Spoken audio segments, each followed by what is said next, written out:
మైత్రి media news channel కు స్వాగతం. ముంధా తుఫాన్ ప్రభావంతో నెల్లూరు జిల్లా కావలి తుమ్మలపెంట సముద్ర తీరంలో అలల ఉవ్వెత్తున ఎగిసిపడుతున్నాయి. సముద్రం ఒక 100 మీటర్ల పైన చొచ్చుకొచ్చింది. రాకాసి అలలు కూడా 10 మీటర్ల పైన ఎగిసిపడుతుండటంతో సముద్రం ప్రాంతం అంతా అల్లకల్లోలంగా మారింది. సముద్ర ప్రాంతాన్ని కావలి ఆర్డీఓ వంశీకృష్ణ, తహసీల్దార్ శ్రావణ్ కుమార్ తమ సిబ్బందితో పరిశీలించి ప్రజలు అవసరమైతేనే బయటకు రావాలని, లేని ఎడల ఎవరూ బయటకు రావద్దని కోరారు. అలానే ఏదైనా అత్యవసరమైన ఎడల కావలి ఆర్డీఓ కార్యాలయంలో టోల్ ఫ్రీ నంబర్కు ఫోన్ చేయవలసింది కోరారు.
నమస్కారం అండి అందరికి కూడా.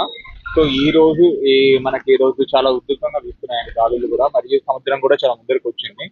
సో మనం దీనికి అందరికి కూడా మన గవర్నమెంట్ వాళ్ళందరూ కూడా, గవర్నమెంట్ సిబ్బంది అందరూ కూడా అప్రమత్తంగా ఉన్నారండి. ఈ రోజు మనకు కావాలి మున్సిపాలిటీలో కూడా ఒక 4 మనకి రిహాబిలిటేషన్ సెంటర్స్ ఓపెన్ చేయడం జరిగింది. అలాగే 3 ప్లేసెస్ లో మనకు ఆల్రెడీ ఒక 150 మంది దాకా అందరూ కూడా వచ్చి ఉన్నారండి. సో దీంట్లో ఎటువంటి పరిస్థితుల్లో కూడా గవర్నమెంట్ దీన్ని కూడా ఎదుర్కోవడం సిద్ధంగా ఉంది. అలాగే ప్రజలకు కూడా విజ్ఞప్తి చేసేది ఏంటిదంటే, అత్యవసర పరిస్థితుల్లో తప్ప మీరు బయటికి రాకుండా ఉండడానికి ట్రై చేయండి. ఇంత అత్యవసర పరిస్థితుల్లో మాత్రమే కాల్ చేయండి, బయటికి రావడం చూడండి. అలాగే మీకు ఏదైనా సమస్య వచ్చినా కూడా మా కంట్రోల్ రూమ్స్ అన్ని కూడా ఓపెన్ లో ఉన్నాయండి. 24 hours కూడా కంట్రోల్ రూమ్స్ అన్ని ఉన్నాయి. ప్రతి మండలం లెవెల్లో కంట్రోల్ రూమ్ ఉంది, అలాగే డివిజనల్ లెవెల్లో ఉంది, అలాగే కలెక్టరేట్ లెవెల్లో కూడా మనకి కంట్రోల్ రూమ్స్ అన్ని ఉన్నాయి. సో వీటన్నిటిని కూడా మీరందరూ ఉపయోగించుకోవాలని కోరుకుంటున్నానండి. అలాగే ఎటువంటి మనకి ఎప్పుడైనా కొద్దిగా వర్షం ఉధృత అయినప్పుడు కానీ, కొద్దిగా వాగులు వగ్గలు కొద్దిగా ఎక్కువైనప్పుడు కానీ మనం అందరం కూడా వాటిని కొన్ని రోడ్స్ అవన్నీ కూడా బ్లాక్ చేయడం జరుగుతుంది. కాబట్టి కొందరు ప్రజలందరూ కూడా అధికారులకు కానీ వాళ్ళకి కానీ సహకరించాలని కోరుకుంటున్నానండి. సో ఈ ప్రజలందరూ కూడా విజ్ఞప్తి చేస్తున్నది ఏంటంటే కొద్దిగా జాగ్రత్తగా వహించండి. కొద్దిగా మన గోడలు కానీ ఏమైనా కానీ చూసుకొని కొద్దిగా ఇంట్లో ప్రవేశించేటప్పుడు కానీ బయటికి కానీ ఉండండి. అలాగే మనకి ఈరోజు విద్యాశాఖ కూడా పిల్లలందరికీ కూడా మనం సెలవు ప్రకటించడం జరిగింది. సో ఆ సెలవు ప్రకటించడం వల్ల పిల్లలు కూడా ఇంట్లో ఉంటారు కాబట్టి వాళ్ళందరూ కూడా జాగ్రత్తగా చూసుకోవాలని కోరుకుంటున్నాను అందరినీ కూడా. సో ఎటువంటి ఏదైనా కూడా మాకు అందరికీ కూడా సమాచారం ఇవ్వాల్సిన కోరుకుంటున్నాను. Thank you.